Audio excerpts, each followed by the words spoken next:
The state is the ultimate arbiter in every case of conflict that arises, including conflicts involving the state itself.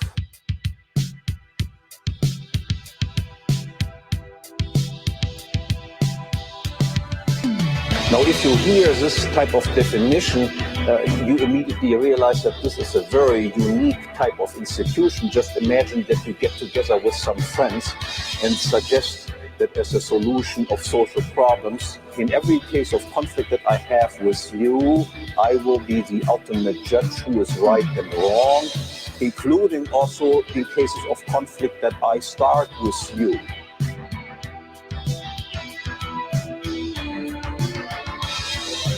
This is why all states are interested in taxation.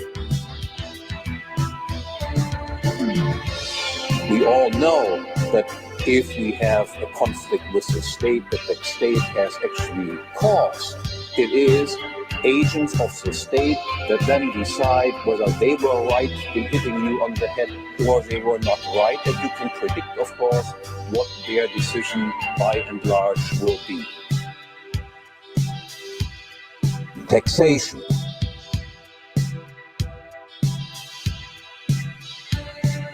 If such an institution exists, and it does exist, then the consequence will be continuous expropriation and exploitation of property owners.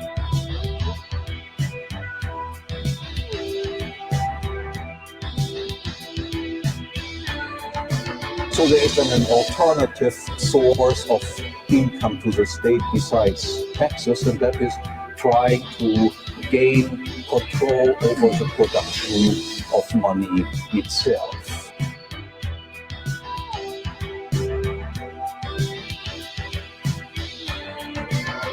This is why all states are interested in taxation.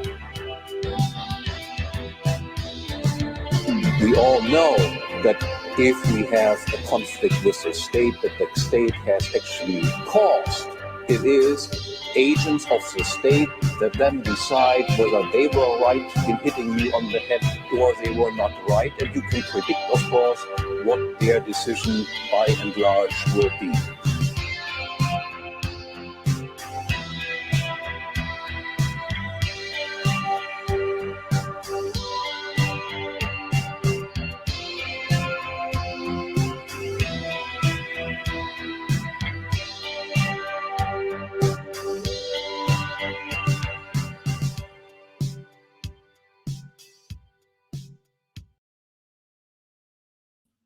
Hey, it's Jose Galison. You're watching No Way Jose. You can find me on No Way Jose YouTube channel, all the major audio podcatchers, and Odyssey as well.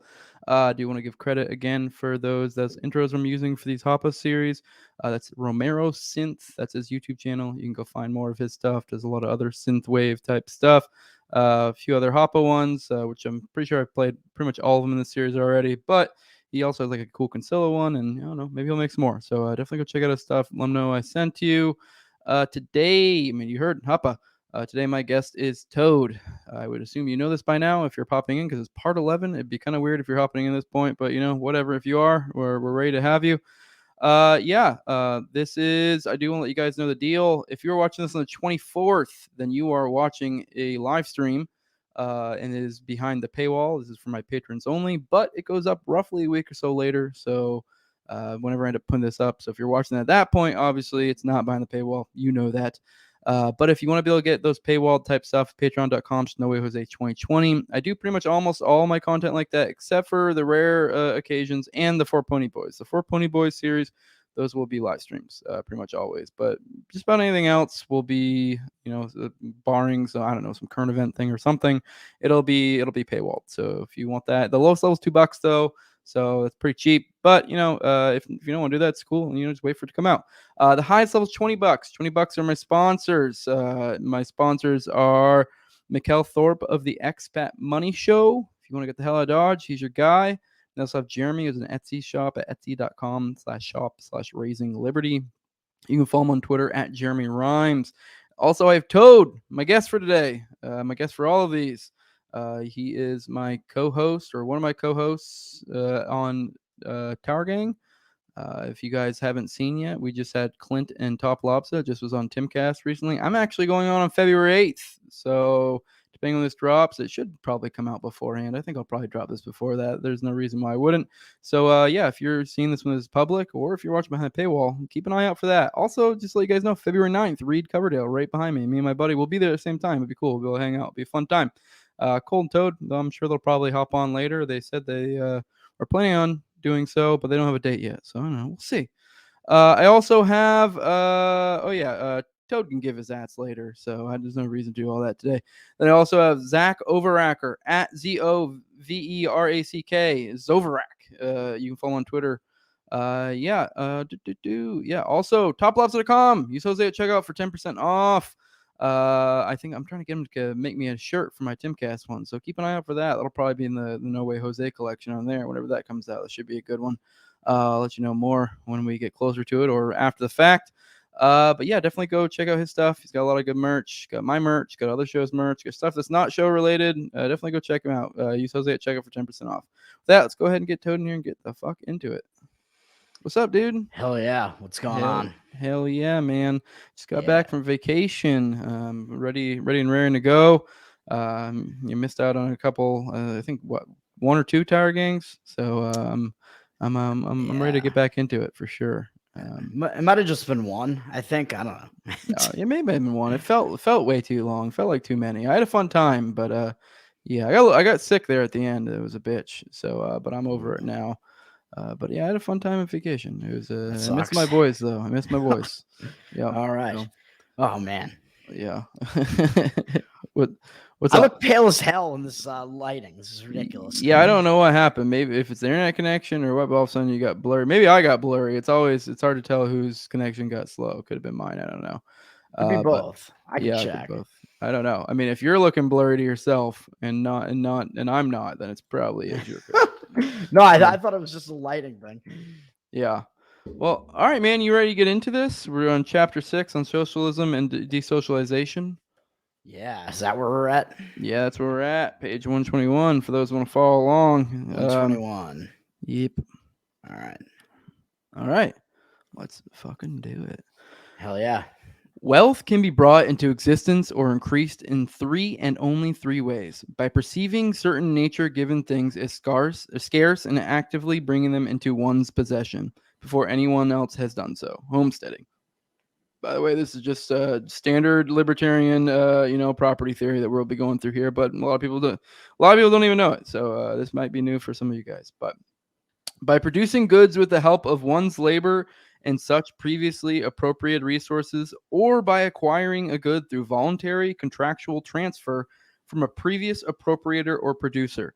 Acts of original appropriation turn something which no one had previously perceived as scarce into an income-providing asset. Acts of production are by their very nature aimed at the transformation of a less valuable asset into a more valuable one. And every contractual exchange concerns the exchange and redirection of specific assets from the hands of those who value their possession less to those who value them more. I think that, in my opinion, that last sentence right there, I underlined, because that's one thing I think a lot of people, I mean, I know us, like if we, right. Me and you probably, or really a lot of the guys probably that are listening to this thing would understand the basic economics of this. But that, I felt like that one's an important point that a lot of people don't get, because a lot of people will be like, say stuff like, oh, I'm getting ripped off or this or that. And you're like, no, if you bought the product, that means at that point in time, you made a subjective decision that for whatever reason, that product was worth more than the $10 you had to you. And that's why you were willing to give up those $10 for that item. It's a very simple concept, but right. I think it really says a lot. Right. So value is subjective. So if two parties both voluntarily agree to an exchange, then the assumption would be that both of those parties, at least in their minds, subjectively, they value that thing that they're getting over the thing that they're getting up. So it's a mutually beneficial exchange. Yeah. At least at that point in time. Yes. And mutually beneficial may not be the way to put it, because it may not bear out actually being mutually beneficial in reality, right. But at least at the point of the exchange, that is what you thought the case was. And Correct. barring some sort of case of fraud or something, then you at that point in time made an educated decision in your head that this thing was worth more than whatever other thing you had. Yes. It's astoundingly simple, but it matters. Mm-hmm. So, Yeah. I don't know if you Am I have less any- blurry, by the way? Yeah, less blurry, but you're so weirdly bright. I don't know what happened. It wasn't like this before until we started. Whatever. You're a glowing cue ball right now. That's right. I don't know what's going on. Maybe it's your camera. All right, whatever. I think it is my camera. Yeah, the people that are listening to this audio are like, shut the fuck up. Let's go. From this, it follows that socialism can only lead to impoverishment.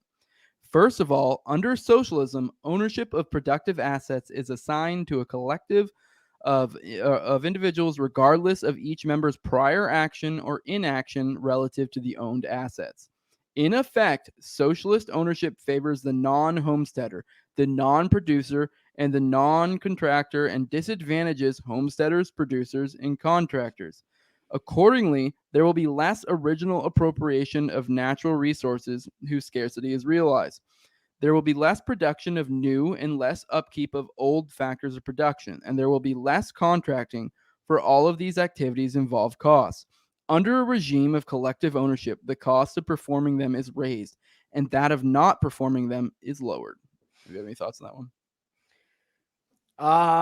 Yeah, I mean, he's sort of I mean, I think he's just defining socialism as collective ownership, really, right? So, right. So if you're, taking what everybody has essentially and making that owned by the collective, if you want to say that, then, right, that's going to benefit the people that don't actually own anything, because now they're going to have a piece of something that they didn't have, and it's going to detract from the people that did own something before, because now they will own less.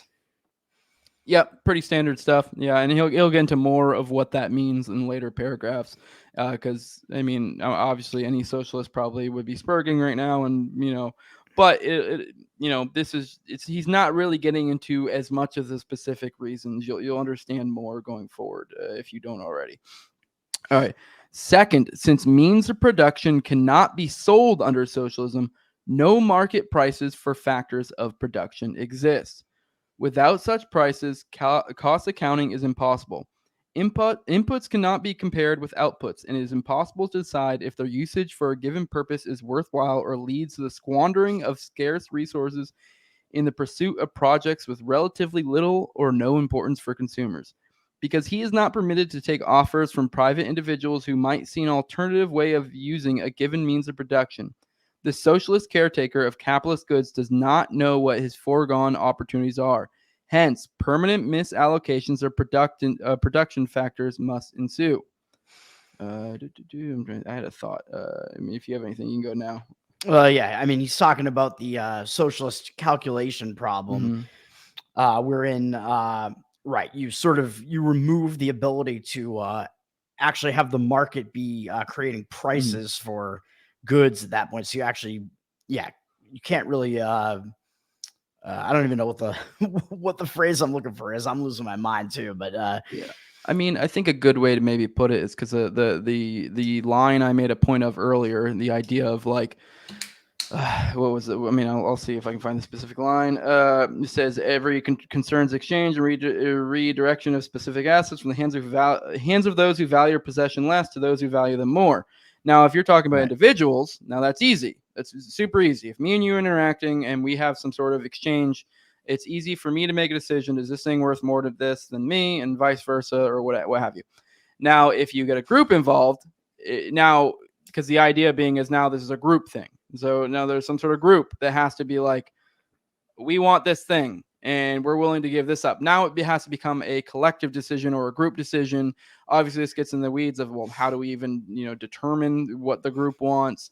It just is way more inefficient, essentially. And it will allow for, like the example of the people who are just essentially the non-producers or what have you in the group, the people who have, gained more from this. They are going to have a little bit different incentives. They're going to have a little bit of a different idea of what this thing should be worth. They also have not really put anything into this really in a sense. So yeah, it's the idea of like, hey, should we give 10 billion to Ukraine? And you're asking some dude on welfare. It's kind of like, well, I don't care. Well, yeah, I mean, Yeah. essentially, yeah. Like if you can't really price anything, then you don't even know like what things you should be putting your resources toward to actually create. Yep. Right, because you don't really know like what you can't determine like what the costs are anymore of things, right? Yeah. So yeah, at that point you're kind of like just totally in the dark, and you won't Mhm. really know what you're doing there. And I think I was going to say at the end of the previous paragraph, he was basically saying that like if you are a non-owner and things are going to become collectivized, then you become he's already said this before, but you become disincentivized from actually even producing anything, because it's essentially your costs are going to be raised to produce anything. So Yep. yeah. Third, even given some initial allocation, since input factors and the output produced are owned collectively, every single producer's incentive to increase the quality or quantity and/or quality of his individual output is systematically diminished, and his incentive to use input factors so as to avoid their over or underutilization is reduced. Instead, with gains and losses in the socialist firm's capital and sales account socialized instead of attributed to specific individual producers, everyone's inclination toward laziness and negligence is systematically encouraged. Hence, an inferior quality and/or quantity of goods will be produced, and permanent capital consumption will ensue. The example that comes to my mind is, I think everyone's probably heard, especially in this is in regards to like rape. I'm sure we've all heard the example of that one horror story of the girl who was like raped in the middle of, I don't know where it was, some huge population, and a lot of people heard. They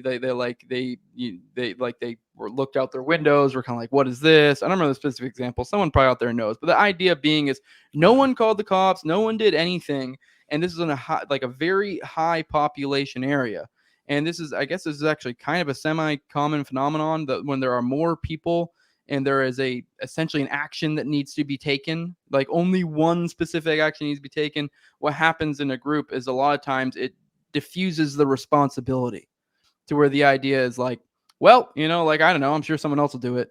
And if you're dealing with a group, especially dealing with like economics or what have you, or should we buy this thing or should we produce that thing, it's the kind of the idea of like, if you're everyone's been in a group project before where you just you pass off all the work to that one guy.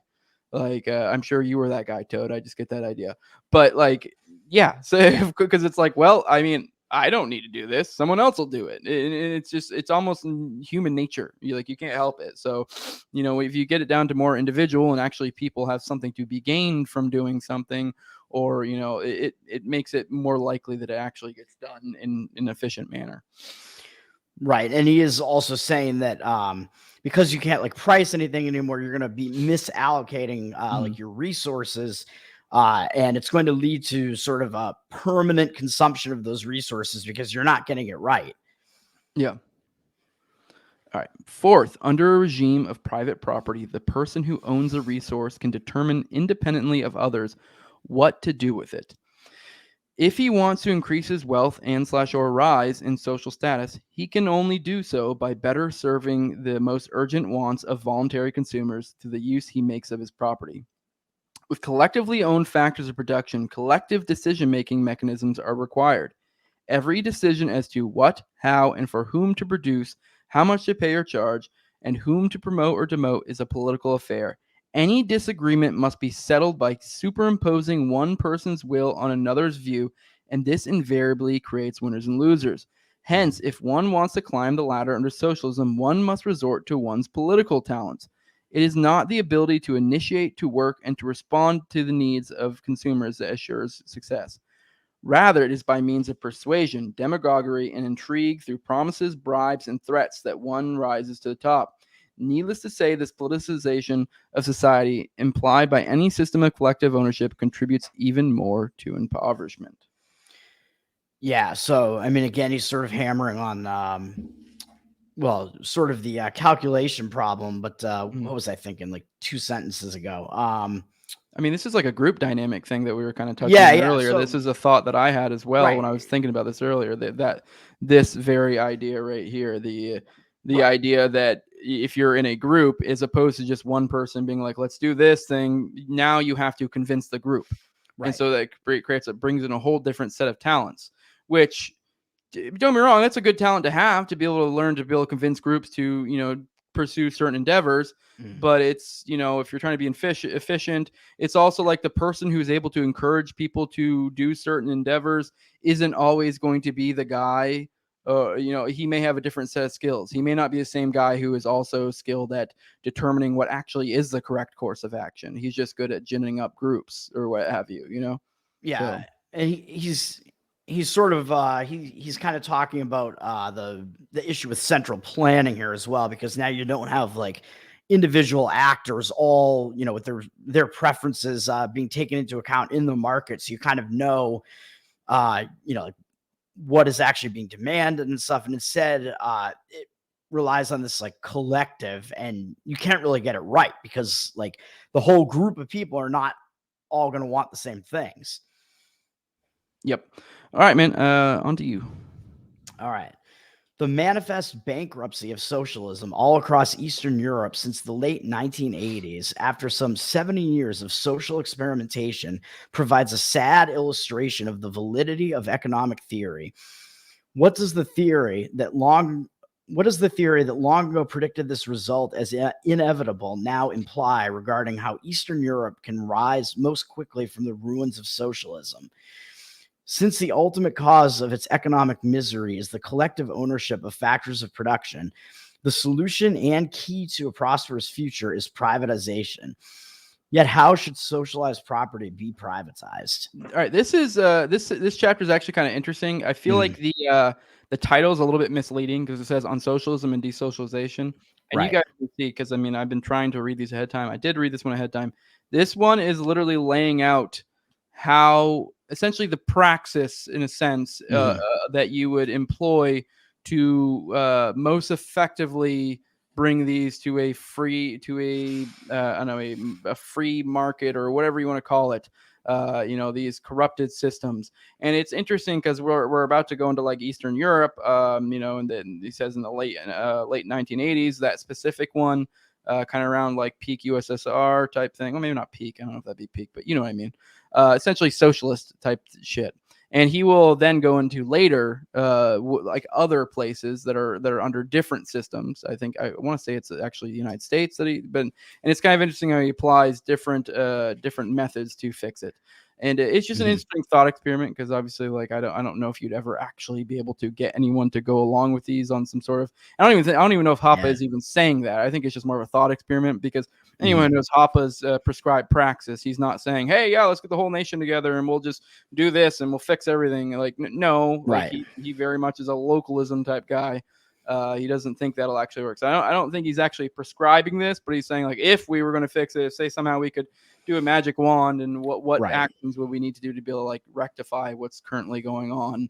This is where he lays it out, because we'll get into that. Like, this socialized, it kind of throws things off. Like, say for example, like socialism, if you have completely taken away essentially property, in a sense, to where now it's socialized, everyone owns it. Now, how do you determine who gets the property?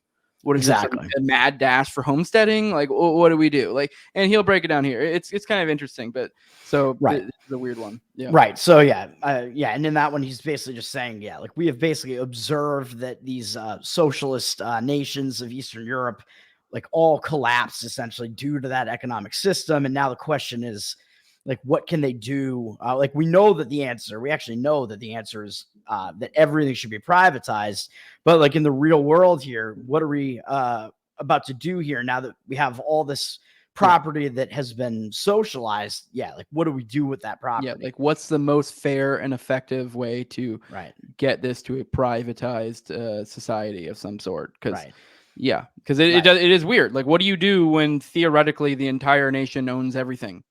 Or the entire group of people, or at least under this current conception, owns everything. Right. If because I mean, obviously we don't think that's a proper way to do it, but like, if technically everyone owns the factory, And okay, now we're going to a private system. Now who owns the factory? Right. Is it really fair to just be like, well, whoever homesteads it first? Like that doesn't, I don't know if that Right. really is the most fair way to go about it. Right. Like And he lays out good reasons why. I mean, that might be some people's instinct, but he, like, for example, he brings up a point like say it was some government facility and you were just the one security guard that manages it and nothing was going on with it.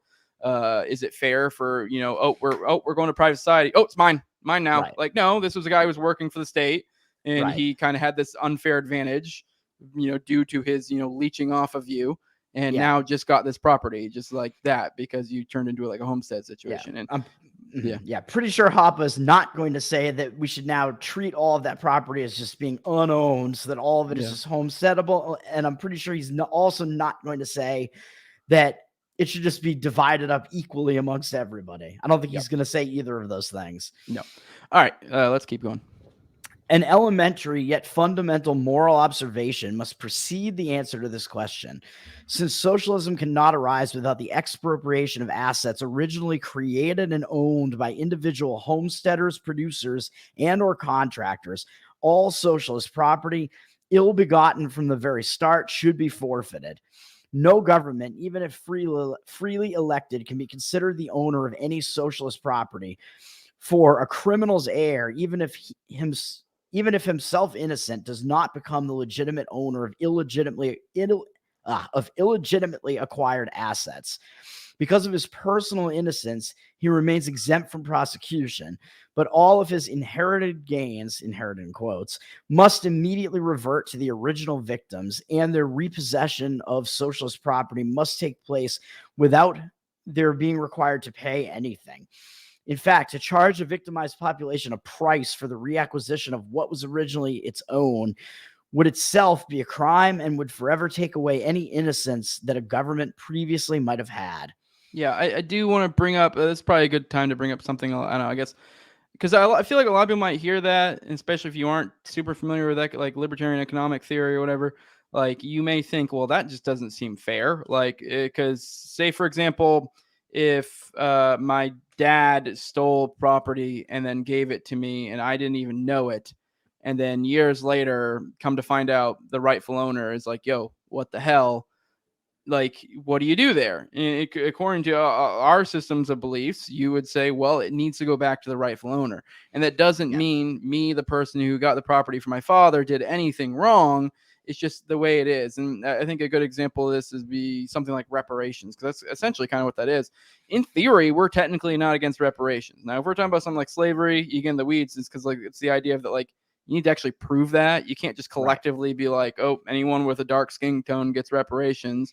It also needs to be like an actual legitimate and an individual level, like, well, okay, well, what property was taken from you?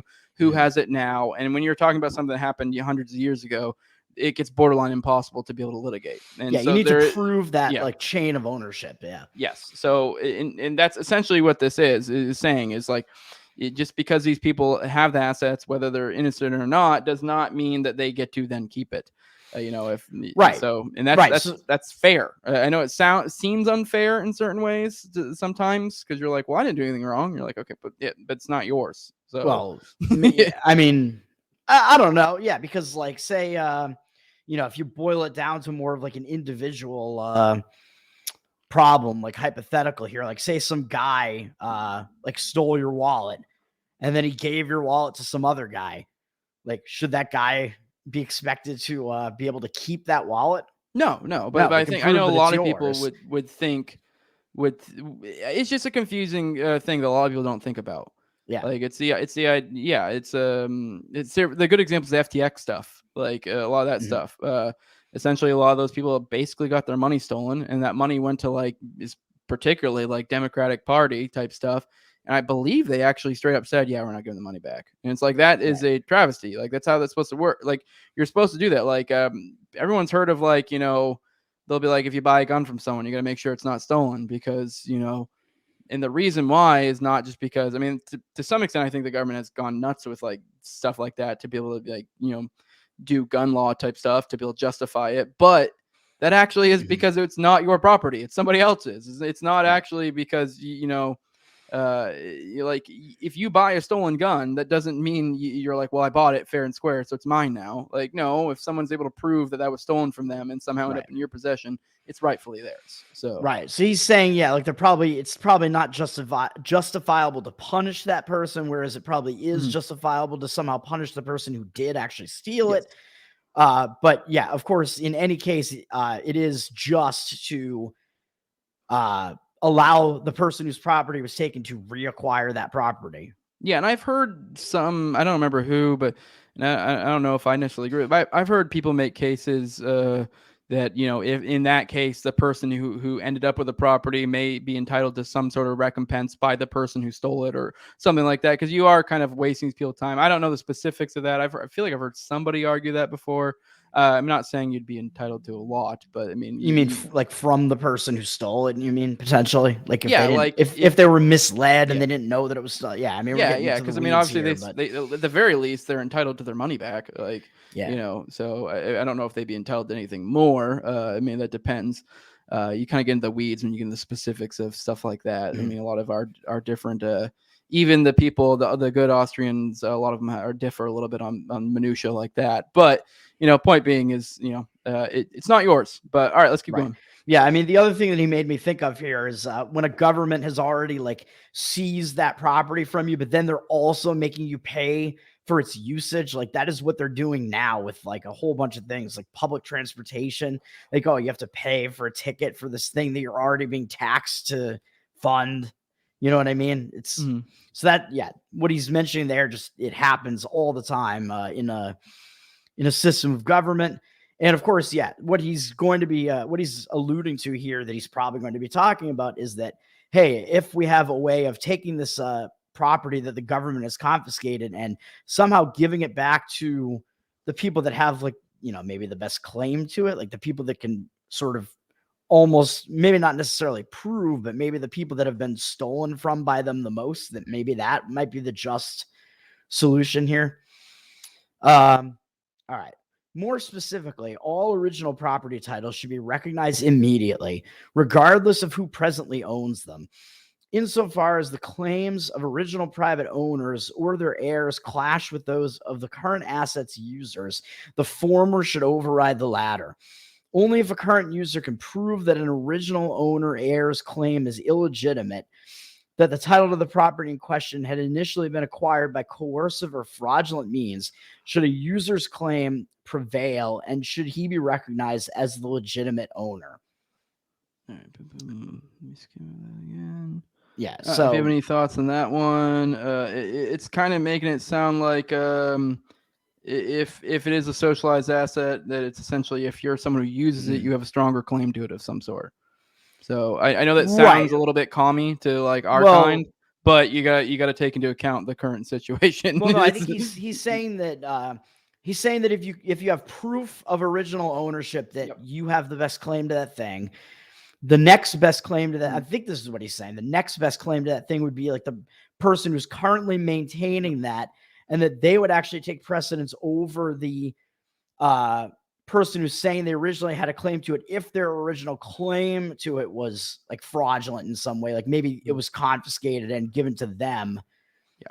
You know, so basically if you can't prove like who the original owner is really, or it was obtained fraudulently, then it makes the most sense to give it to the person who's currently maintaining it and upkeeping it, right? Yeah, I believe he refers to it as like kind of like a pseudo syndicalism at some point. Because I don't know a ton about syndicalism, but I believe it's kind of like a form of, you know, socialism or some shit. But essentially the point being is, you know, the farmers own the farms, I don't know, I can't even think of another job. The beekeepers own the beekeeping areas or whatever the fuck. But it sounds a little bit commie, but the idea is you're trying to get back to a system of private ownership, and the initial one may not be perfect, but we're in a spot essentially in a certain sense. This is kind of like a de facto homesteading, if you will, because it's like, if you can't find the original one, well, who's essentially kind of sort of homesteaded it already?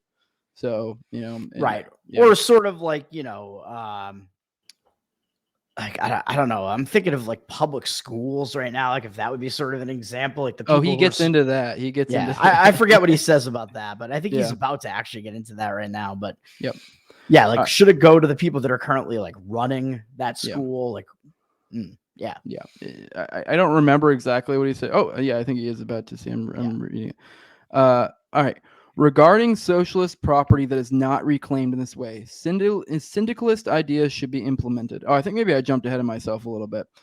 That is, the ownership of assets should immediately be transferred to those who use them. The farmland to the farmers, the factories to the workers, the streets to the street workers or the residents, the schools to the teachers, the bureaus to the bureaucrats, and so on. To break up the mostly over socialized production conglomerates or socialist production conglomerates, the syndicalist principle should be applied to those production units in which a given individual's work is actually performed, i.e., to individual office buildings, schools, streets, or blocks of streets, factories, and farms. Unlike syndicalism, yet of the utmost importance, the property shares thus acquired should be freely tradable in a stock market established so as to allow separation of the functions of owner capitalists and non-owning employees, and the smooth and continuous transfer of assets from less into more valuable or value productive hands. Right. Yep. Which is yeah. So to break that down easily, I mean, I don't feel like it was that confusing, but just so people know what's up. He's just saying like those who actually use it, like the farmers, the farmland goes to the farmers in this situation. It's obviously assuming the previous state was essentially socialism, where there wasn't a true owner that was we could readily be able to see. Now we're trying to figure out who gets to be the private owner.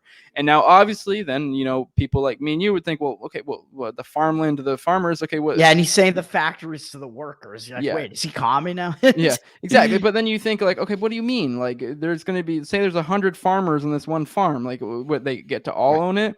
And then he then breaks down the there at the end of the paragraph that essentially it's create like a stock type system, and which sounds, it's a little bit clunky, but the idea is he says you can trade and sell your stocks. So then slowly those are going to go to people. It's essentially making it it's privatizing it essentially, and it'll over time essentially be what it needs to be. Right. I think his idea here is sort of like kind of like set up a situation where you can let like the people who would naturally, like maybe the natural elites like in that area, like let them because wind up sort of like being like the owner. They're like, oh, these people are all farmers, so obviously they know how to farm. They'll swoop in and likely want to buy some of that stock and probably to keep the farm up, or whatever. If the farmers decide, hey, we know what we're doing here and they value this, they'll hold on to that stock, and they'll but if that say it starts to go downwards and they're not really doing as well as they thought, then it's likely investors will jump in and be like, hey, I can fix this, I'll buy up your stock. Right, exactly. So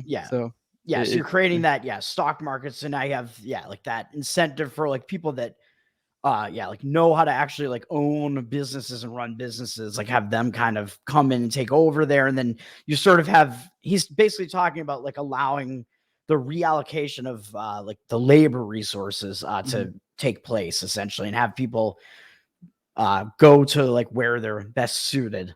Yep.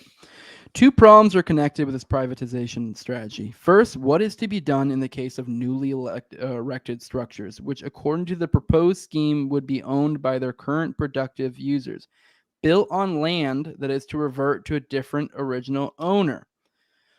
While it may appear straightforward enough to award each current producer with an equal property value or property share, how many shares should go to the landowner? Structures and land cannot be physically separated. In terms of economic theory, there are absolutely specific complementary production factors whose relative contribution to their joint value product cannot be disentangled. In this case, there is no alternative but to bargain. This, contrary to the first impression that it might lead to permanent unresolvable conflict, should hardly cause many headaches, for invariably there are only two parties and strictly limited resources involved in any such dispute. Moreover, to find a quick, mutually agreeable compromise is in both parties' interests, and if either party possesses a weaker bargaining position, it is clearly the landowner, because he cannot sell the land without the structures a structure owner's consent, while they could dismantle the structure without needing the landowner's permission. Yeah. I mean, that's just a matter of, hey, if we're in a situation to where I don't know, the fucking factory is owned by one person or group of people or different people or whatever, and then the land's owned by someone else, what do you do? Because you know, you kind of can't separate the two. I mean, buildings kind of have to exist on land until we develop technology that you can just float the building up into the air, you know. And then I don't know. Then we're probably talking about air rights at that point. I don't know. But point being is, it's this current point in time, you kind of can't separate the two. So what do you do in this situation? And he says he's kind of admitting here it's not perfect. But it's going to be between essentially two parties, so you're gonna have to bargain. So you're gonna have to figure something out. So yeah. So yeah, he's talking about the landowners, and I guess the I don't know if he's saying like the workers who might now who is he saying exactly? Or whoever owns whoever owns the buildings of some sort, whether it's, you know, because he broke down, it could be a group of people have stocks to where they have like you know, a certain percentage of ownership amongst themselves, you know, or it could be, you know, for who knows, it depends on the structure and the land, really. So yeah, so it's just the idea of, you know, coming to solve this conflict, essentially. Yeah. And again, like he was in the previous paragraph, where he's kind of, you know, wanted to set up a situation where these people are kind of going to have to figure it out. Let's say that really what that is the free market. Yep. Like that would be the ideal situations. Yeah. Let the free market do its thing. Yep. All right. On to you. All right. Second, the syndicalist privatization strategy implies that producers in capital-intensive industries would have a relative advantage as compared to those in labor-intensive industries. The value of the property shares received by the former would exceed the wealth awarded to the latter, and this unequal distribution of wealth would require justification, or so it seems. In fact, such justification is readily available. Contrary to widespread liberal, i.e. social democratic beliefs, there is nothing ethically wrong with inequality. Indeed, the problem of privatizing formerly socialized property is almost perfectly analogous to that of establishing private property in a state of nature, i.e. when resources are previously unowned. In this situation, according to the central Lockean idea of natural rights, which coincides with most people's natural sense of justice, private property is established through acts of homesteading by mixing one's labor with nature-given resources before anyone else has done so. Insofar as any differences between the quality of nature-given resources exist, as will surely be the case, the outcome generated by the homesteading ethic will be inequality rather than equality. The syndicalist privatization approach is merely the application of this homesteading principle to slightly changed circumstances. The socialized factors of production are already homesteaded by particular individuals. Only their property right regarding particular production factors has been ignored so far, and all that would occur under the proposed scheme is that this unjustifiable situation would finally be rectified. Such rectification results in inequalities. If such rectification results in inequalities, this is no more unfair than the inequalities that would emerge under a regime of original unadulterated homesteading. Yeah, I mean, it's just pointing out that, like, hey, some people might say there's inequality in the system. Yeah, okay. I mean, yeah, it's kind of like, yeah, okay, yeah, I know. Yeah, it's kind of a long way of saying that. Although, yeah, I mean, he was sort of talking about, like capital versus labor. Yeah, inequality exists whether you want to or not. So, you know, it is what it is. You can fight it, but it's a silly fight. Right. So, you know, I think he was saying that like the capital intensive industries would wind up like getting more essentially, which kind of makes sense because they're like lower in the chain, like they produce the resources that others are going to wind up, you know, using. Yeah, which is like, okay, yeah, there will be some businesses that do better than other businesses. Right. So, okay. Yeah. I mean, I'm not your choice. Yeah. So, all right. Moreover, go ahead. Well, I was going to say, I don't know if if he's saying that it's sort of analogous to the homesteading. I don't know if I like 100% agree with that. Oh, he was referring to his syndicalist strategy of reverting this back. He was kind of saying it's sort of like a homesteading, which is kind of like what I said earlier. Like obviously, I think he did kind of allude to in there that he's not saying it's exactly. I think he's saying it's like kind of. It's like kind of the closest approximation you can do under the circumstances. Right. Because I mean, because even he is saying like, well, you return it to the owners if you can prove who owns it. And, there are certain people that have better claim to things than others if they are the ones who are, actually like using and maintaining that property currently. And I mean, if you think about it though, if you do revert like a factory to the workers, then that is essentially homesteading. Like, because if you're in a system of socialism and no one truly owns it, it essentially just became, in a certain sense, property up for grabs. But now, who gets that property for grabs? Who has already mixed their labor in with this? It's essentially it's the people working on it. Interesting, So, I mean, obviously it's not exactly homesteading. It's a little bit different, because it's a weird, fucky situation, but it's kind of similar, and I think that's kind of what he's saying. But, Yep. Moreover, our syndicalist approach is economically more efficient than the only conceivable privatization alternative in line with the basic requirement of justice. The recognition that the government does not legitimately own the socialized economies, hence selling or auctioning it should be out of the question. According to the latter alternative, the entire population would receive equal shares in all of the country's assets, not reclaimed by an original expropriated owner. Aside from the questionable moral quality of this policy, it would be extremely inefficient.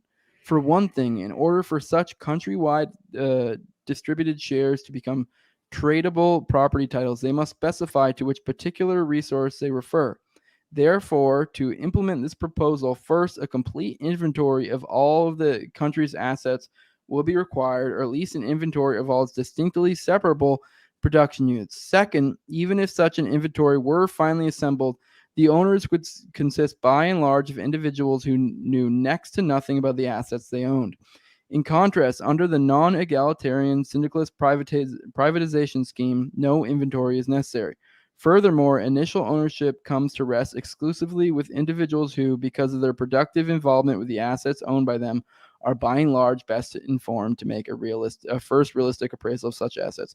Real quick, all he's saying is in this one is because he's saying, well, he's essentially saying, hey, some people might think like, well, wouldn't it just be easy just to be like, all right, well, let's take all of this and we'll just break it up individually, essentially do the stock option for everything. We're all a certain percent owner and you can just buy and sell, essentially that being a quick and easy way to privatize. He's like, no, that'd be a nightmare, a logistic nightmare, and also it would be less efficient as well because, you're just kind of willy-nilly. Like now me and you would all of a sudden be like, yep, I own I own 10 or 1% of a shoe factory. But he's also saying it's immoral because like not everybody has an equal claim to everything. So that as well. Yep. Yeah. So, yep.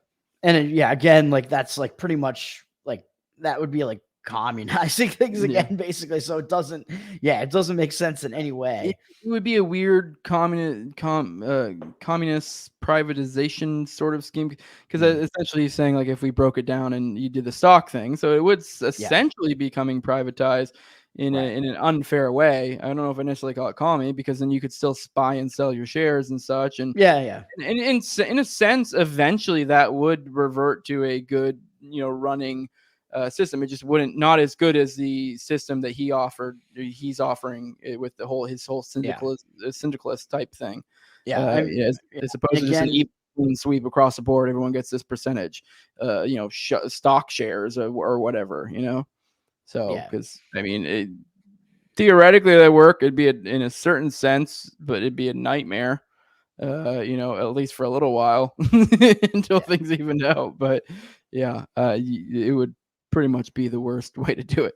Again, he's hammering on the fact that like equality doesn't exist. Essentially, like trying to force equality into the equation here, like that's not going to work. And he also did mention that because all these assets are confiscated, the government morally cannot benefit from having to get rid of all these things. Like they are not allowed to sell these things, right? And like make any money off of it or anything like that because they have stolen all of it. So that's also out of the question. Yep. In conjunction with the privatization of all assets according to the principles outlined, the government should adopt a private property constitution and declare it to be the immutable basic law for the entire country. This constitution should be extremely brief and lay down the following principles in terms as unambiguous as possible. Every person, apart from being the sole owner of his physical body, has the right to employ his private property in any way he sees fit, so long as in so doing he does not uninvitedly change the physical integrity of another person's body or property. All interpersonal exchanges and all exchanges of property titles between private owners are to be voluntary. These rights of a person are absolute. Any person's infringement on them is subject to lawful prosecution by the victim of this infringement or his agent, and is actionable in accordance with the principles of the proportionality of punishment and strict liability. And we don't really break that down too much. He's just saying, hey, we should say, hey, fucking essentially anarcho-capitalism. Right. Like as part of this privatization of everything, you are figuring out like who the private owners of these things are, and you need to be able to maintain private ownership of things. And as implied by this constitution, then, all existing wage and price controls, all property regulations and licensing requirements, and all import and export restrictions should be immediately abolished and complete freedom of contract, occupation, trade, and migration introduced. Subsequently, the government, now propertyless, should declare its own continued existence unconstitutional insofar as it depends on non-contractual property acquisitions, that is, taxation and abdicate. Obviously, once again, this is very clearly, as I said before, he's not saying this is like what could actually be done. He's just saying, like, if we were to do the most efficient way possible to go move this to a private property society, how would we go about it? In specifically in a socialist country, in a full-on socialist country, is what he's referring to. This is the way to do it. And in that last paragraph, not really much to add to it. He's just saying, hey, the government should, unalive itself. Right.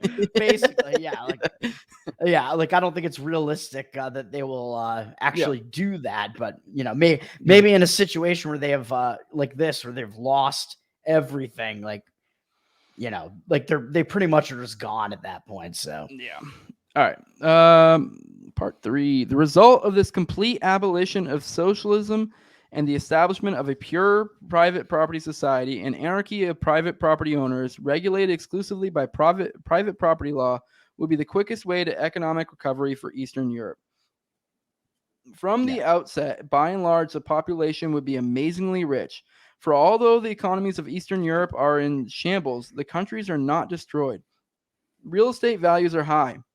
And despite all of the capital consumption in the past, there are still massive amounts of capital goods in existence. With no government sector left and the entire national wealth in private hands, the people of Eastern Europe could soon become objects of envy among their West European counterparts. All right, on to you. Yeah, I'm just trying to think of when this book was written, like around 2000 or so. I don't know if he's talking about like the Balkan. I think he specifically said 1980 Eastern Europe.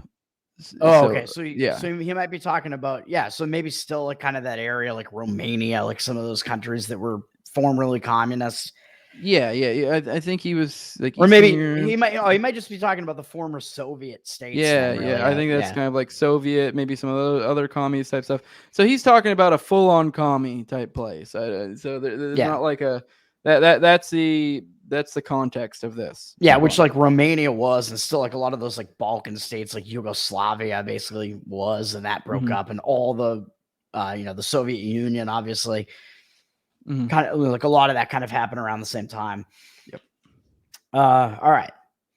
Moreover, releasing factors of production from political control and handing them over to private individuals who are allowed to use them as they see fit, as long as they do not physically damage the resources owned by others, provides the ultimate stimulus for future production. With an unrestricted market for capital goods, rational cost accounting becomes possible. With profits as well as losses individualized and reflected in an owner's capital and sales account, every single producer's incentive to increase the quantity and or quality of his output and to avoid any over or underutilization of his capital is maximized.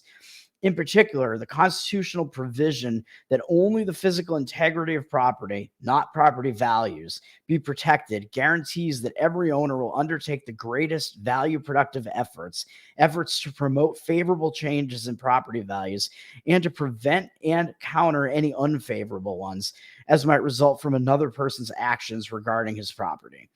Yeah, I mean, that's pretty straightforward. It's just, hey, in a private society, things will go better because you're operating under proper, individual or private property type interactions. So it's kind of the inverse of why he said socialism sucks earlier in this chapter. It's the inverse is, well, you're getting away from that. And so now, you'll be able to have actual, individuals be able to make their own decisions about their property to their own benefit or, detriment. And, so. Well, yeah, that'll be a better. And you have prices, so you are able to do that, like risk analysis, the cost benefit analysis, and figure out like the more optimal ways to produce the things that you're producing, and optimal resource usage and whatever. Specifically, the abolishment of all price controls eliminate almost instantaneously all present shortages, and output would begin to increase immediately, both quantitatively as well as qualitatively. Unemployment would drastically increase temporarily, yet with flexible wage rates, without collective bargaining, and without unemployment subsidies, it would quickly disappear. Initially, average wage rates would remain substantially below Western rates, but this too would soon change. Lured by comparatively low wages, by the fact that East Europeans will expectedly show a great need for cashing in, liquidating their newly acquired capital assets so as to finance their current consumption, and above all, by the fact that East Europe would be a no-tax, free trade haven, large numbers of investors and huge amounts of capital would begin to flow in immediately. Yeah, so I mean, we can keep going. I don't have much to add to that one. Yeah, just like obviously, like you're gonna have a bunch of unemployment, like at the outset there, just because you're shuffling things around in the economy and people have to figure out like where they're gonna go again. It's a big change. But that, because you have all this stuff that has been returned to private owners, like all the incentives are going to line up for people to start being productive again and stuff like that. And he's even sort of talking about how, like, it's going to incentivize, because they're going to be producing things, it's going to incentivize other countries and whatever to like trade with them as well. And it might even encourage migration into these new territories. And of course, he's using East Europe as an example. As we said, if they were to do this, if the place is freer, well, there you go. Like people are going to want to trade with them. People are going to want to move there, etc. The production of security, of police protection, and of a judicial system, which is usually assumed to lie outside the province of free markets and be the proper function of government, would most likely be taken over by major Western insurance companies. Providing insurance for personal property, police action, the prevention and detection of crime, as well as the exaction of compensation, is in fact part of this industry's natural business. If it were not for governments preventing insurers from doing so and arrogating this task to itself, with all the usual and familiar inefficiencies resulting from such a monopolization. Likewise, being already in the business of arbitrating conflicts between claimants of competing insurers, insurance companies would naturally assume the function of a judicial system. Yeah, so a lot kind of in that small paragraph there. That is like one of the major he's wrote a whole book on this. That Hoppe makes. Probably more than one. He writes about private defense and stuff like that. What was that? Private production of defense. I think it is called the private production of defense. I'm pretty sure. And I think there's an and in there somewhere and something else, but I don't know. Maybe it might just defense be private and security. Maybe I don't know. Maybe I don't know. I listened to that audiobook forever ago. It's a good one. It's a really good one. Yeah, I have anything Hoppe does is good, but still. I have most of his works, hard copy, like most of his books and small writings and stuff. It's So a lot for one paragraph. You are right. Although it Yeah. is like also not a lot. I mean, but if you understand what he's saying, because Right. insurance companies, it would make sense if Mhm. you insure your house. It would make sense that they do not want to lose their investment because Exactly. or not their I guess in a sense it's sort of an Well, investment because you're paying them to insure it. mm, If something happens to it, they have to pay for it. They don't want to pay exactly. that, so Exactly. it's cheaper if you have a $300,000 house and it only costs them, especially if they're able to collect, I guess collectivize, but in a good way, all the other homeowners, and they're able to create some sort of security system in that relative area or whatever, amongst other homeowners or whatever asset it is. It would make sense that they would be like, well, I don't, do I really want to pay out $300,000 or whatever the thing is, that they're going to. I guess if I'm thinking houses, that'd probably be more things like I don't know, like a fire department or something. Maybe an insurance company would probably provide of some sort, Yeah. So So I mean, it all kind of makes sense because like the incentives would line up, and like Bob Murphy talks about this a pretty decent amount as well. I think he talks about it in Chaos Theory and maybe I forget, and some other things. He definitely does talk about it, and so like the insurance, because what they have to do is, they're covering like your losses. So they have to pay out if you lose something. They are also incentivized to not want that to happen, to not want your stuff to lose. So they're incentivized to want to basically provide security for those things, protection. So it makes sense that maybe not the insurance company itself would be like doing that, but they might like work with like a firm that even something as security. simple. I'm sure this is probably in Hoppe's book and maybe even in Chaos. Even something as simple as them requiring, even for you as the homeowner or whatever the person who has the insured asset of whatever thing, it even could be things as simple as, hey, we'll reduce your payment, your monthly payment or whatever, if you have this security system or if you have this XYZ. So it creates incentive. It essentially causes the person themselves to essentially take on that role to some extent, but they would obviously take on more of that role themselves as well, as opposed to incentivizing you to do it. But it goes both ways. So because they want to protect their asset. So but all right, exactly. So and I don't know, like I was in my mind, I had like the health insurance scheme that's going on right now kind of in mind, because like the incentives there are almost reversed because they like with the pre-existing conditions thing where they have to like insure people that already have damage to what they're insuring, which in this case is their body. You know what I mean? Like this kind of takes those bad incentives and like reverses that whole thing, puts them all like in the a true free market. Health insurance would incentivize you to be more healthy, because you're like, well, I don't want to pay more.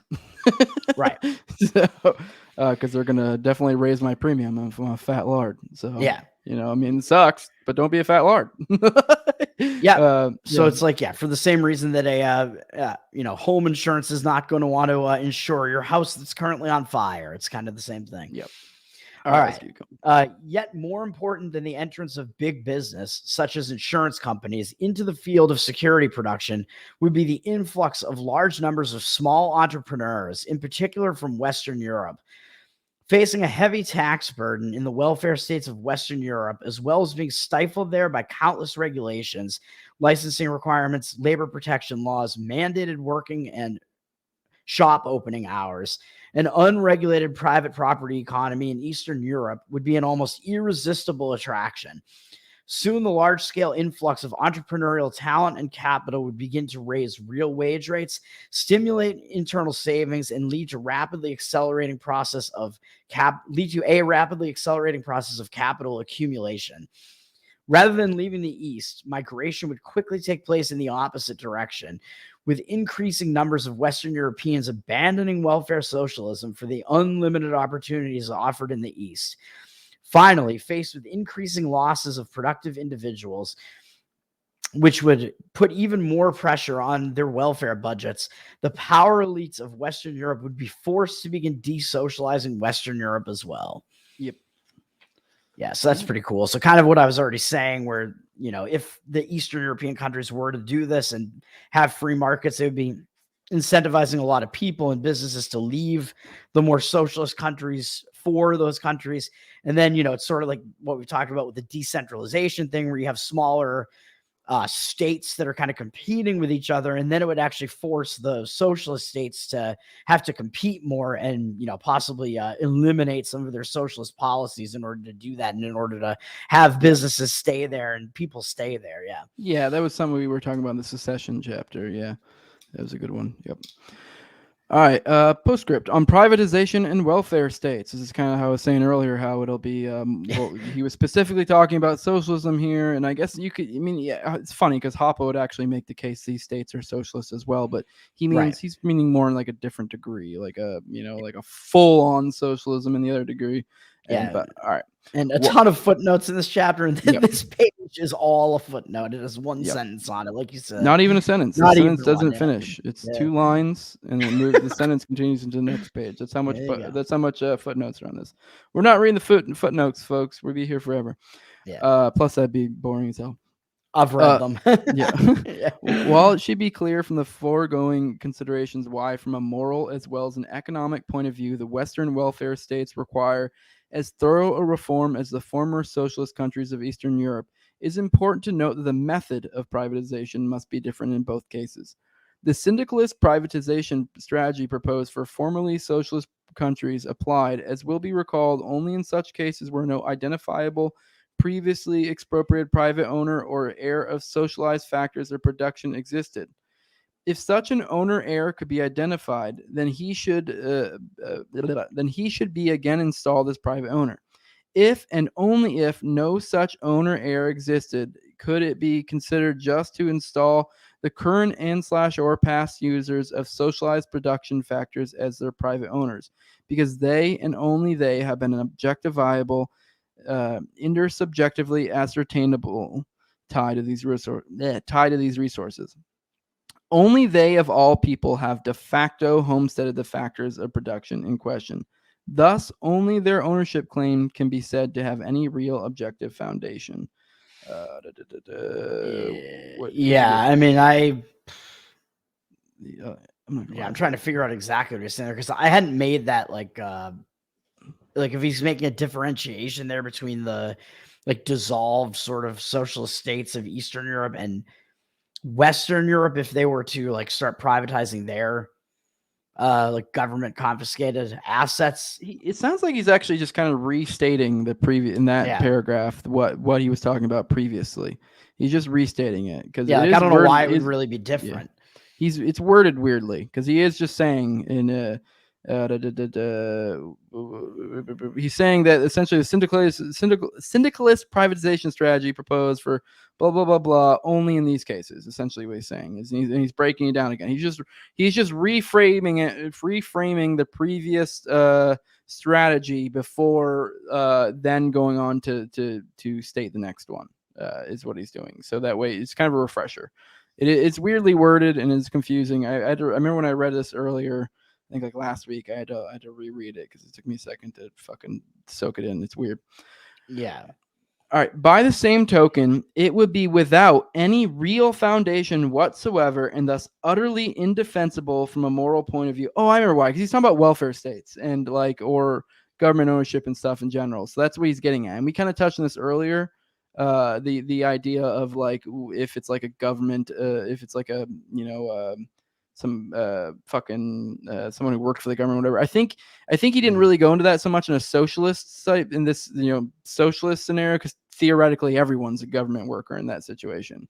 So I think that's why he didn't really make a differentiation. Whereas somewhere like here in the United States, it's a little bit different. You have your government employees or your people who exist off of taxes. Say welfare. It's a little bit different, and he's going to get into that. All right. Yeah. That clears that. By the same token, it would be without any real foundation whatsoever and thus utterly indefensible from a moral point of view if private ownership and the publicly owned production factors of the mixed welfare state economies of the Western world were assigned to public sector employees. Yeah, I get what he's saying. Yeah. Yep. I.e. the so-called civil servants along the line of the syndicalist slogan, the public schools to teachers. See, because remember before he said schools to teachers. But this isn't a full-on socialist country, so it's a little bit different. You kind of can't make this differentiation where you're like, well, you're a fucking public school teacher. And you're like, okay, but everyone's a teacher is a public school teacher. So I don't know what to tell you. Um, just like anyone who was a worker was a socialist worker or whatever. The post office to the public schools, the teachers, the universities, the professors, the post office, the postal workers, the public land to the bureaucrats of the Bureau of Land Management, the courthouses and police stations, to the judges and policemen, etc. Indeed, to do so would constitute nothing less than a moral outrage, even in the rather typical case where the public property in question is not the result of a prior expropriation of some formerly private owner of this property by means of the government's power of eminent domain, in which case the property should be simply returned to the original owner heir.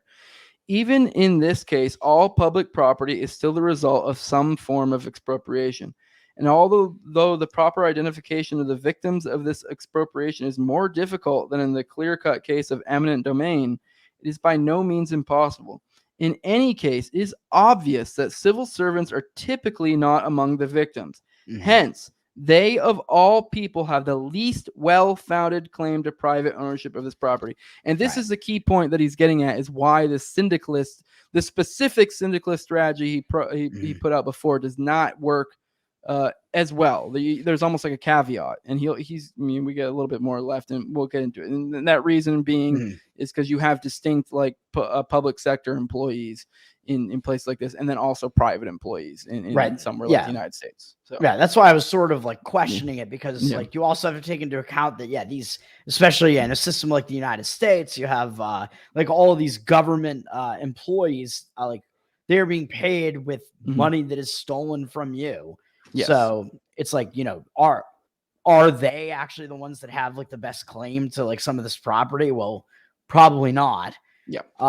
Whereas in the socialist country, everyone's being stolen from and everyone's being given the money. It's just circulating around. So it's not the same issue, but go on.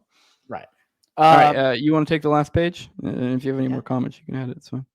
Yeah.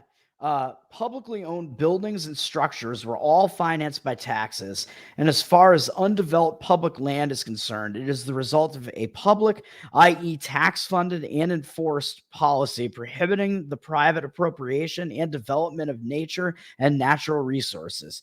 Hence, it would appear that it is taxpayers, in accordance with their amount of taxes paid, who should be given title to public buildings and structures, while undeveloped public lands simply should be opened up to private homesteading. Keep in mind that civil servants are not taxpayers, even though in public discourse they frequently fancy themselves to be so. Rather, their net income is typically paid out of taxes paid by other individuals working in the private sector of the economy. Civil servants are tax consumers, just as public welfare recipients are tax consumers rather than taxpayers. Hence, civil servants as well as welfare recipients should be excluded from private ownership in formerly public buildings and structures. Both civil servants and welfare recipients live off of other people's tax payments, and it would add insult to injury if they, instead of those who had paid their salaries and handouts, as well as the public buildings and structures that they occupy and control, should be awarded ownership of these buildings and structures. As regards underdeveloped public land available for private homesteading activities, every public land manager, ranger, etc. should be excluded for a similar reason from homesteading land currently occupied and formerly guarded by him against potential private developers. He may be permitted to homestead other public land that is presently occupied and formerly guarded against private development by other government agents. But to allow him to homestead land he currently occupies would give him an advantage over other potential homesteaders that would be manifestly unfair in light of the fact that it was he paid in this by taxpayers who had previously kept these taxpayers off and away from this land. Wow. Yep. Big closing paragraph there. There's a lot going on in that paragraph, I would say. So that's kind of what I remember of this chapter that Hoppe was talking about. That's the more, sort of like the U.S. type of situation, like sort of the Western democracy situation, where it's like, well, yeah, you have people that are like the net consumers of the tax money, which are the welfare recipients and the government employees, like they don't have as much claim to all this stuff as the people that are actually paying for it and paying into it. Yeah. And it sounds like he's saying too in this, he refers to them as welfare states, like what we have, that essentially public buildings and structures or whatever, like stuff that's, technically owned by, the people or the government or whatever you want to call it. Yeah. Those should actually be awarded to, like the title should be given to the taxpayers. And, he says in accordance with their amount of taxes paid, et cetera, et cetera. I mean, obviously that would probably be a nightmare to do. So he's not really prescribing the previous syndicalist strategy because we're in a different situation. Because now it's not everyone's being stolen from to the same amount. Some people are actually receiving nothing but money from the government as opposed to putting anything in. It's a different system and requires a different fix in his head to be the most fair thing. Because as opposed to, I don't know, someone like say the fire department, for example, as opposed to the firemen then being the ones who get the individual, stocks like the option before. No, the option should be those who pay for it should get it. And you go from there. Right. And if you're like being forced to, like pay like a school teacher salary or something like that, like really, what you should be doing is because, like you might want to pay somebody to be like a teacher for your kid anyway, but you should be able to choose who that is. And like, you're only going to want to pay for somebody to do that if they do a good job. Yeah. You know what I mean? So I think he's kind of saying like, we got to go back in that like direction. So those people who are actually the ones who pay for those things, like they are the ones who really should determine like how this is going to happen. Yep. Well, all right, man. Let's get the hell out of here. You want to go and drop your plugs, and we'll scoot. I was going to say one more thing that he mentioned in there that I think is an interesting point, a good point about the like who is actually a net tax consumer, where he points out that like government employees go, well, I pay my taxes too. Well, yeah, but they get paid in taxes, and they get paid because they have to make an income. Obviously, they get paid more in taxes from other people than what they pay as taxes. So you could argue that in effect, they don't pay taxes because they are a net tax receiver. They essentially don't. Right. I mean, they do and they don't. I actually think public employees shouldn't pay taxes because it's like, why? It's like an annoying additional thing. Just reduce their salary instead. Yeah, reduce their salary, and they don't have to pay taxes, and to make things a lot easier. It also, I mean, I think it's done intentionally. It is, because then they get to say, well, I'm one of you. I pay my taxes just like you do. Like that's pretty much why. Yeah, I contribute, and it's like, well, yeah, but that money was money from other people. Like even if you do buy into this whole government thing, it is just silly when you think about it. You're like, well, okay, well then you can like if you're a public sector employee, if you're a what do they call it? What's the term they use that kind of makes it sound nice? The public servant. If you're a public servant, then why would you pay taxes? Right. Like, and think about it. Like if taxes go up, and those people are supposedly taxpayers, like I don't think they have to really worry about taxes going up because their salary is just going to go up with some of that tax money. Right. So like, they don't have, I mean, yes and no, it depends. I mean typically scenario, but you know what I'm getting at. Like, especially like somebody that's in like, especially somebody that's in like the federal government or something like that who claims to pay taxes. Like, no, like, like maybe they technically pay taxes, but whatever happens with that, if taxes increase, they're just going to increase their own salaries, so. All right, man, let's get out of here. You want to go drop plugs? Yeah. Tower Gang Toad. I'm Toad. Tower Gang Toad on Twitter. I have my OG account back and I switched the @ over. So now I'm back to a somewhat decent following, I guess. Tower Power Hour is the show that I do with Jose and Tower Gang. Crap. Now I did it. I did what you did. God, it's instinctive. Tower Gang is what it's called now. Yeah. For those who aren't aware, we changed it at episode 100. We changed it to Tower Gang, and I actually think kind of glad we did. For one, it was like a changing of an era. Two, it's also like.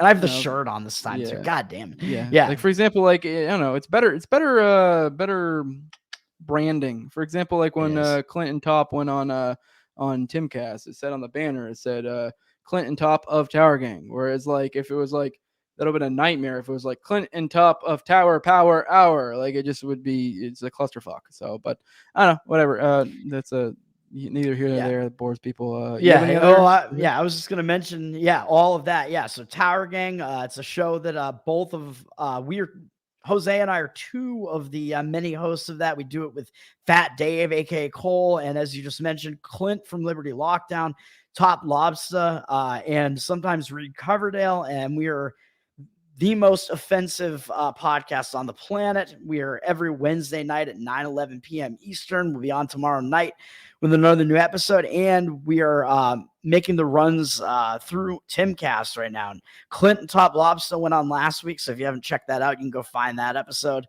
It was not like a Tower Gang episode, but I still haven't watched the After Hours. I got the vibe that I was still a have to little watch bit more that fun. too. Yeah, I was told they were going to release it publicly, and I haven't seen it anywhere. I keep looking for it. So I subscribed just so I could watch it. So I will. How much you going to pay for that?